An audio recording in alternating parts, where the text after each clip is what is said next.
Abigail Boyer, Abigail Boyer. And your title? I'm the Associate Executive Director at Clery Center. All right, so tell me first of all about the mission of the Clery Center. So Clery Center was founded by Connie and Howard Clery after the death of their daughter Jean in 1986, after whom the Clery Act is named. And so our organization provides training and technical assistance about the Clery Act, essentially talking about how it is a roadmap for campus prevention and response to crime. Mm-hmm. And where does Title IX factor into that?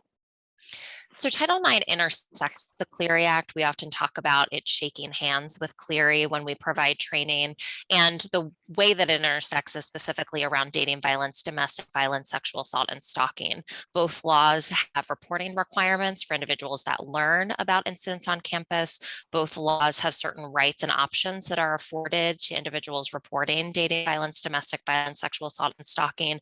And both guide rights and options, and Title IX even more so the actual process of the disciplinary process, or grievance procedures, as Title IX would say. Yeah, now with regard to those grievance procedures, the reason I'm actually doing a story is because there's been a great deal of criticism about how those procedures tend to play out. What have you noticed? So there's been a lot of change since the 2020 regulations for Title IX, both for good and bad. I would say prior to the last regulations, there was a lot of concern that when a survivor, an individual, would come forward and make a report, that it would move into a process without that person necessarily feeling comfortable or wanting to engage in the disciplinary process.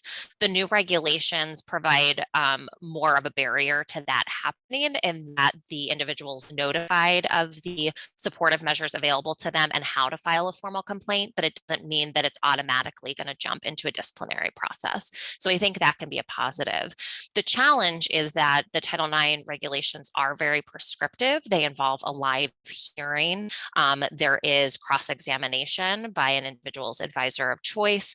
And so for a lot of individuals, whether that's our students or our employees, that type of formalized proceeding can feel really challenging and can be an unknown to them. So it's also one of the reasons why the policy is so important, because that's essentially helping to communicate whether or not somebody would even want to engage in that process in the first place. Right. I mean, there's this element of due process to which everyone is afforded, but then you have to balance that with, a potential victim having to relive a trauma or even be re-traumatized. Let's talk about that balance a little bit. Yeah, and I think part of the struggle to that too is the individual has many options available to them. So they might want to report to law enforcement and actually have a criminal investigation. They might want to move forward with a disciplinary process. Both of those things could be happening simultaneously. And it's somebody who may have just experienced trauma. And so they're trying to figure out what's the best way to care for myself and get support for myself while trying to understand a new process that's very unfamiliar to them. So there are some requirements under the Clery Act that I think really help with that. One is that the institution is required to provide a written explanation of rights and options. So that really is supposed to be the resource that's helping to unpack what can I expect here if I make a certain decision. It talks about your right to report to law enforcement and also your right to decline to report to law enforcement. It talks about protective orders and supportive measures available within the community. And the Clery Act requires that the policy and therefore the annual security report that includes a policy statement for dating violence, domestic violence, sexual assault, and stalking really breaks it out into the steps, the decision-making process, and the timelines involved, so that it's not just walking into the unexpected, and that the institution's being very clear about this is what you can expect at each stage of our process. It sounds like people need to know where to find that information, and I've noticed a lot of that information is harder to find in some places than others. Yeah, and I think one of the reasons why, even the Clery Act exists in the first place, with the annual security report and now with the written explanation of rights and options that's given to anyone who reports to the institution, not just if they're pursuing a disciplinary process, is so that that information is happening right off the bat.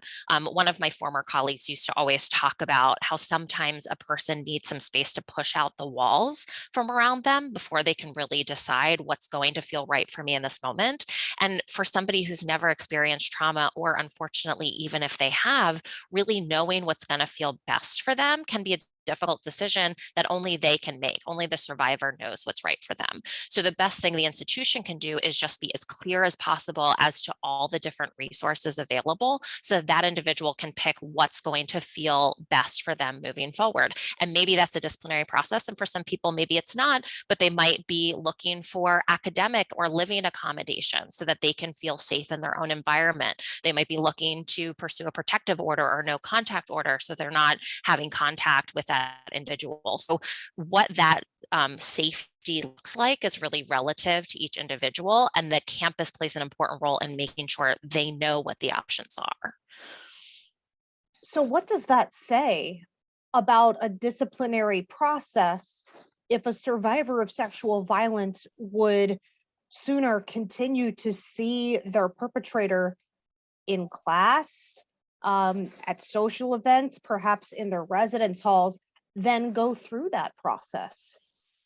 Yeah, well, I think that's one of the reasons why the institution should be really transparent about what it looks like. I think not every process is going to be comfortable for each survivor. So I always hesitate in feeling like I'm describing that one is the answer, because even though a disciplinary process can feel really helpful and can feel like justice to one person, for another person, being able to really focus on themselves and get the care that they feel like they need in the individual day to day might feel like more of a priority, whereas they might decide 2-3 months down the line that they want to now report and pursue some sort of formal proceeding.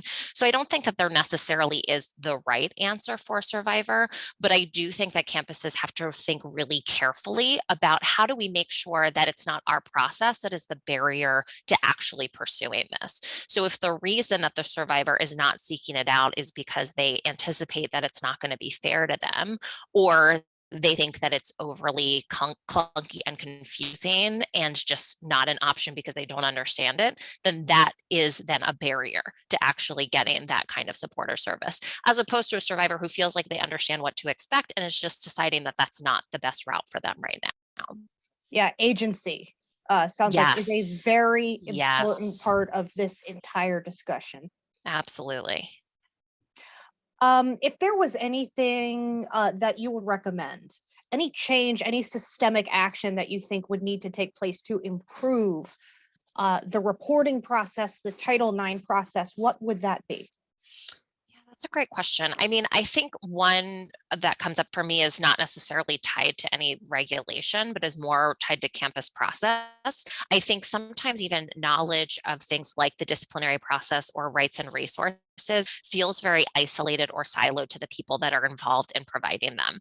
And that's a problem because we know that not everyone is going to make a report right off the bat. It's one of the reasons why the Clery Act has this role called campus security authorities, which means that if there are officials with significant responsibility for student and campus activities, those reports are still Clery reports. So that's where we see coaches, that's where we see advisors to student groups, these people who are developing relationships with students. So what I would want to see more of, we're starting to see it, many institutions are doing it, is this multidisciplinary response where there is a widespread understanding of reporting and what that entails and what resources are available. Because you can have the best services on campus, and if your students don't know that they're there, then they're not actually providing the support that you want them to offer. Mhm. And you spoke a couple minutes ago about how reforms to the Title IX process in 2020 were helpful, but you also mentioned that in some ways they were harmful. So, how were they harmful? Yeah, so there are a couple of places where we saw the most pushback, I would say, either from survivors or institutions as a whole. We actually have on our website, we have information that we shared about where we think there are challenges, particularly in relation to the Clery Act. One of the areas where we had the most concern was in relation to this role of advisor of choice. So the Clery Act first introduced this concept of an advisor of choice in the 2013 amendments to the Clery Act. And essentially, it was designed to be a person that for both the complainant and the respondent had the option of bringing an advisor with them. And it really was supposed to be a support person. And it was of choice. So it could be anyone. It could be another student. It could be an attorney. It could be a coach. It could be a parent. It was designed to be somebody that was there for them. But at the same time, they weren't a part of the disciplinary process. They were just there to support the individual. And in many cases had what campuses would refer to as the potted plant role, in that they were in the space, but they were only interacting with the person they were advising. The Title IX regulations, now that advisor of choice role is responsible for conducting cross-examination, which is a very different skill set than just being a supportive role as a part of this process. So we communicated some concerns, certainly directly to the Department of Education, around what that does for individuals, both the complainant and the respondent, that really were relying on that advisor for support. Now, luckily, the Clery Act did have, or does, I should say, have broader language about providing the same right to have others present, so both the complainant and the respondent. So what we're seeing now are campuses actually create another support role that's not the advisor of choice, that can be a little bit closer to what that was intentionally designed to do. The other component that we saw is now there was the requirement, at least for higher education, K-12 is a little bit different in the Title IX regs, but Title IX does apply to both higher ed and K-12, to have a live hearing. So for many institutions, there really was a significant change in their process, and there was an alignment under the Title IX regs where, if you were using a certain standard of evidence in student proceedings, you had to use the same standard of evidence for employee proceedings. So there were quite a few shifts. But for us, a lot of our feedback was tied to the advisor of choice role, and also just making sure there are clear reporting structures among both the Clery Act and Title IX, because Title IX has this concept of officials with authority that are required to report under Title IX. The Clery Act has campus security authorities. What we ultimately want is sharing of information across the institution in a way that's supportive to the survivor, so that, to your point, they don't feel the onus to be sharing their story over and over in many different ways, and ultimately re-experiencing that trauma. Should a Title IX disciplinary hearing ring similar to a criminal trial? Why or why not? So they're two completely separate processes. So I would say no. A criminal trial is an evaluation as to whether there was a violation of law, whether a crime occurred. The Title IX process and campus disciplinary process overall is really an evaluation of whether or not there was a violation of campus policy. And so they're not designed to do the same thing. It's really designed to say, did this event take place within our community? And if so, what is going to be the outcome here as an institution? So no, I don't think they should mirror one another. What I do think is that the aspects that are important in both is that there's some transparency about what to expect, that there's a really clear process in both, but ultimately what they're looking to discover is not the same thing across both types of proceedings. Right. And I asked that question because you brought up the introduction of cross-examination. And that, can be very difficult for a survivor, and they might steer away from that. Do you think the introduction of cross-examination into the process could deter survivors from coming forward? I think it can. And I think what is sometimes overlooked is that institutions did already have process for asking follow-up questions and making sure that those types of inquiries were taking place even before these Title IX regulations. But the difference was oftentimes they were coming through a hearing officer that was intentionally trained in how do you ask these questions? What are the ways in which we're doing so sensitively for all of the parties involved?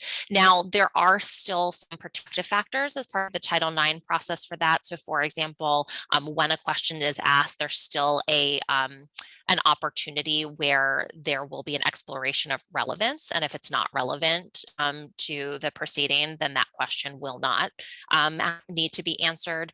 But to your point, I think when the term cross-examination is used, there is often a very specific perspective or idea of what that can look like. And certainly for some people, that might deter an individual in wanting to engage in that cross-examination. Right. And these are examples I have heard about from women who have had to go through that process, and all of a sudden they're being asked by the the attorney representing the person they're accusing of the sexual violence about their sexual history Mhm. prior to the incident, about what they were wearing that night, about how much they drank. And you mentioned relevance. Are those questions relevant? Well, the policy should speak to that because some of what you're describing policies would and should explicitly say would not be a part of the investigation, certainly would not be relevant in terms of the types of questions that would be asked, and therefore would not be then asked of those parties involved. So I think there is that balance. And to your point, sometimes when a person's advisor does have a legal background, that might mean they also have a background in criminal investigation. And so their perception of cross-examination and the way that they approach it would be very different than if somebody had another type of advisor that certainly that wasn't their background or that experience. One of the benefits to the regulations, while there certainly are challenges with cross-examination, is that if somebody does not have an advisor of choice, the institution must provide one to that party. So I think it really does put the onus on the institution to make sure that whoever they're providing to conduct that cross-examination does have a background in which they can do so effectively and sensitively. But certainly, some of the challenges that you are naming that you're hearing from survivors are those that we've heard as well. Sure. Are there any other thoughts, anything that I missed in this interview? The only thing I would say is if you haven't talked to them yet, the Victim Rights Law Center out of Boston, they do quite a bit of work, not only directly with survivors, but they also are involved in training institutions as part of their disciplinary processes. They're experts in Title IX, and they were a part of the recent lawsuit that resulted in the Department of Education no longer upholding a component of the Title IX regulations in which the individual, if they didn't engage in any part of cross-examination, then none of their testimony could be considered as part of the evaluation. And as a result, Department of Ed has said we're no longer going to enforce that part of the regulation. So if you haven't connected with them, they might be a really interesting connection, and I'd be happy to refer you. Excellent. Yeah, thank you very much. And my final question is just a technical one. Are all universities required to publish the annual safety report, or just public universities? So any institution that receives Title IV federal funding, so that is most public and private institutions across the country. There are a few exceptions if they're not getting federal funding, but it's rare. Okay, so mainly like for-profit Yeah, institutions. although there are also some for-profit that are receiving federal funding as well. Okay. Well, I think that's all I got for you, but yes, thank you so much. And if you could send me the portion of your website that talks about Title IX reform, I'd love to look through that. Yeah, You should absolutely. I'll have my send it email to you. and everything. Okay, thank you All so right. much. I really appreciate your Perfect. time. Absolutely. Thank you. And if you Take have any care. additional questions, just let me know. Great, thank you. Thanks. Bye.